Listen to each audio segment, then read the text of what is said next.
Hello, hello, and welcome back to Wellness Moments with Coach, where we talk about health, healing, and everything in between. And I'm your host, Coach Alysia Mendoza. And today we're getting into a topic that we all need to hear. And that topic is the power of movement. And I'm not just talking about moving in general. I'm talking about intentionally moving with a purpose. Now, I already know what some of you all are thinking. I don't have time to work out like that. And I hear you. Between work, family, life responsibilities, and trying to get a moment just to breathe. Who's got time to spend hours at the gym, right? But let me tell you this. Movement is medicine.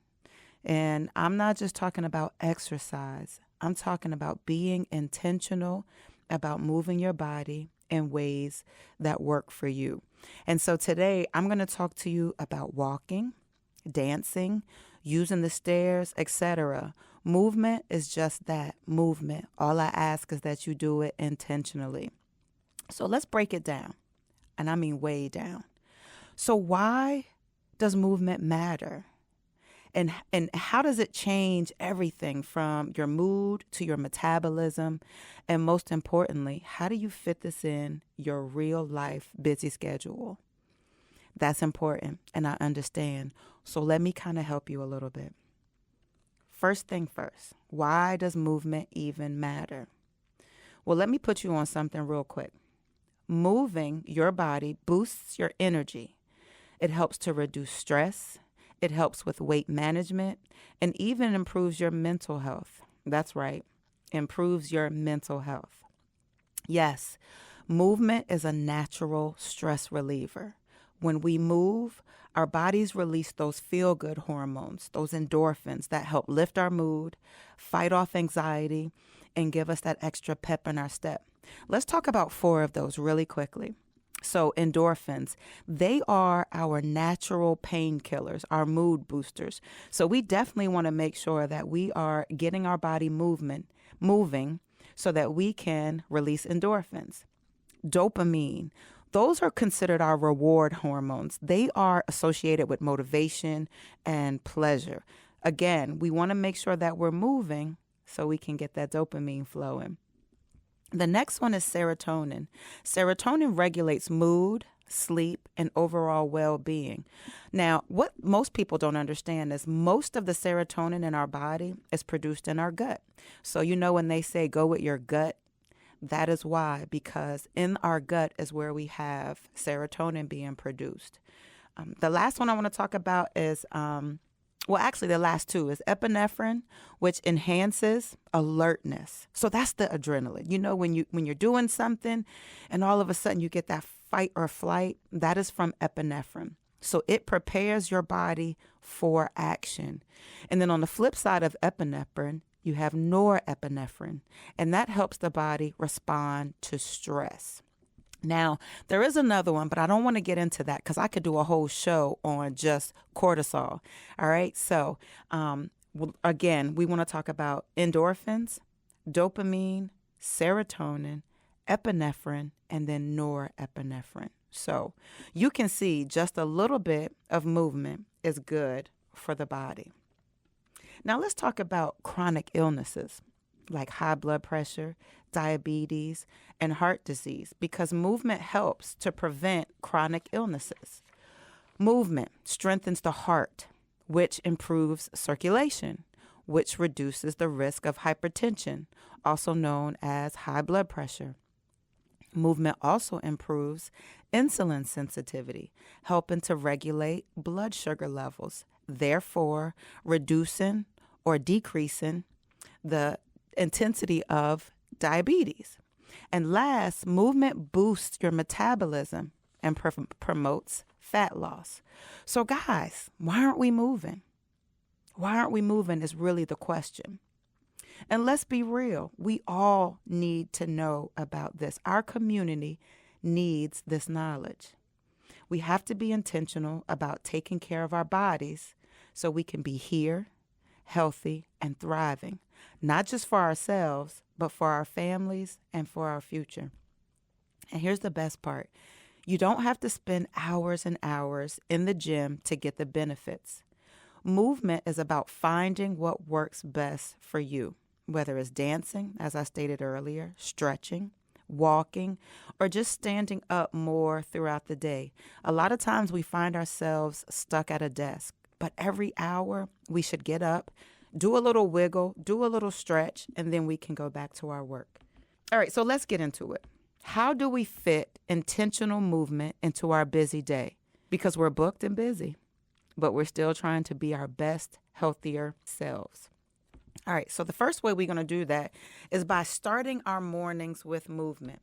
Before you even reach for that phone in the morning, I want you to begin taking 5 minutes to stretch, do some deep breathing, or even just roll your shoulders and shake out the stiffness from the night. Trust me, it makes a difference. And if you don't know what to do, there are a ton of videos that are free on YouTube. Follow me at About That Life on YouTube, where I have tons of videos and exercises that you can do for free. A little movement in the morning wakes up your body and mind, and it sets the tone for your day and keeps you from feeling sluggish before you even get started. The next thing, turn everyday activities into exercise. So we don't have to overcomplicate this. You can get movement in while doing things you already do, like cleaning the house.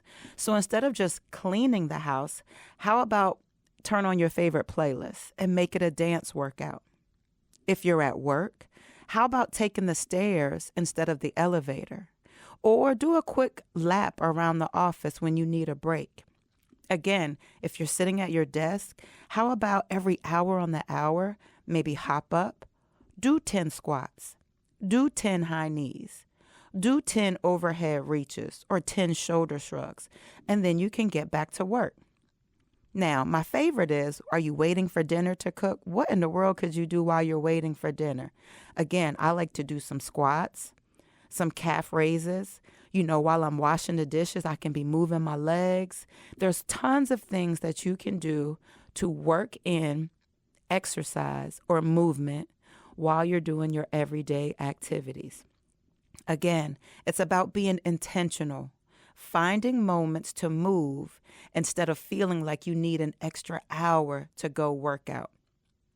The third thing is set a movement reminder. Life gets busy, and before you know it, you've been sitting in one spot for hours. I've done it, and I know you have too. Set an alarm on your phone every hour or every 2 hours to remind yourself to stand up, stretch, or take a quick walk.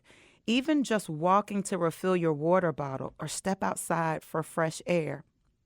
All of those things count. If you have a fitness tracker, they're really good for reminding you that it's time to move, to get up. So when you move, grab some water too.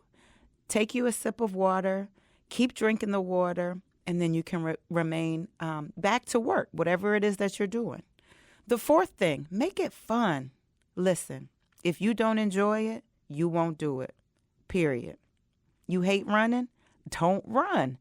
Try dancing, try yoga, or even a home workout. Again, there are free videos everywhere. And at our gym, That Life Fitness, we offer virtual classes as well that you can do from the comfort of your home whenever you have the time. Not into the gym? Take a walk in nature or find a local fitness class that's more your speed. Now, spring is right around the corner, so take advantage of this extra daylight. Get out and get movement. Love music? Turn your living room into a dance floor. Just 10 to 15 minutes. That's all you need to do. If you want to do something, you will make the time for it. Anything in life that you want to do, you will make the time for it. All you got to do is find what feels good for you. Movement should never feel like punishment. It should feel like self-care. If you have access to an indoor pool, maybe a local YMCA, walking or swimming in the pool is great, especially for achy joints. The last one is use what you got. You don't need fancy gym equipment or a gym membership to get moving. Body weight exercises like squats, lunges, and push-ups can be done anywhere. And walking? That's one of the most underrated exercises out there. Simple, free, and effective. There are walking apps that you can download to your phone to help boost up your walks into runs one day. Get the family involved. Don't do it alone. Nobody knows better than me that motivation from others helps. If you have kids, a partner, or even your bestie, get them. Tell them this is what we're going to start doing. Make movement a group thing. Take family walks, play outside, or do a fun challenge together. The more fun it is, the more likely you'll stick with it. Sharing is caring. Share your goals with them and make it personal. Do better together. Now, let me keep it all the way real because some days you just won't feel like it. Now, from my perspective as a personal trainer and fitness instructor, this is what I do all day long. And some days I don't feel like it either, and that's okay. The goal isn't perfection, it's consistency. A little bit of movement every day adds up, and I promise, once those happy hormones kick in, you'll be glad that you did it. You don't have to be an athlete, a gym rat, or a fitness guru to take care of your body. You just have to start where you are. You'll never know what you can do until you start. So here's what I want y'all to do. Tonight, I want you to make a plan for how you can move more intentional throughout your day. I want you to write it down. I want you to set a reminder, and I want you to commit to moving your body in some way, even if it's just stretching before bed. And most importantly, as I say in every show, give yourself grace. Movement is about loving your body, not punishing it. So here's a simple plan that I created that you are more than welcome to use. So it's Monday through Sunday. So on Monday, get up, do your morning stretch. Okay, you may have to get up a few minutes earlier, but that's okay. Then throughout the day, at some point, I want you to do a 20-minute walk. It can be walking intentionally while you're at work. It can be walking intentionally after work. Just get a 20-minute walk in. On Tuesday, again, do your morning stretch, but you're going to do a 20-minute workout.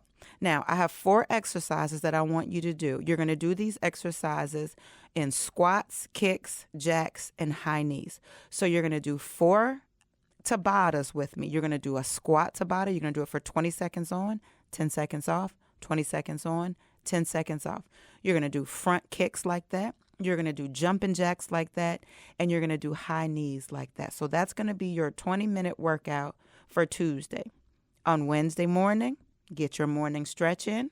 Then you're going to go for a 20-minute walk. Again, during work, before work, after work. Thursday, morning stretch. Then you're going to do a 20-minute weight workout. You can do bicep curls. You can do tricep extensions. You can do lateral raises. You can do shrugs.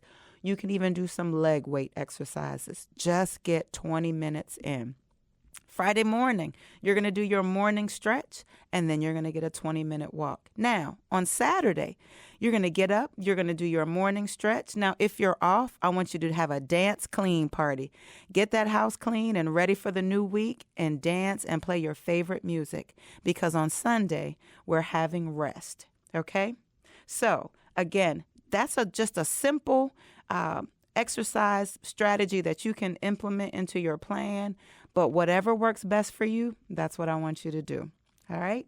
Okay, family. That's our time for today. I hope that this conversation inspires you to move, not just for the sake of fitness, but for the sake of feeling good. Because when we move, we show up better in every area of our lives.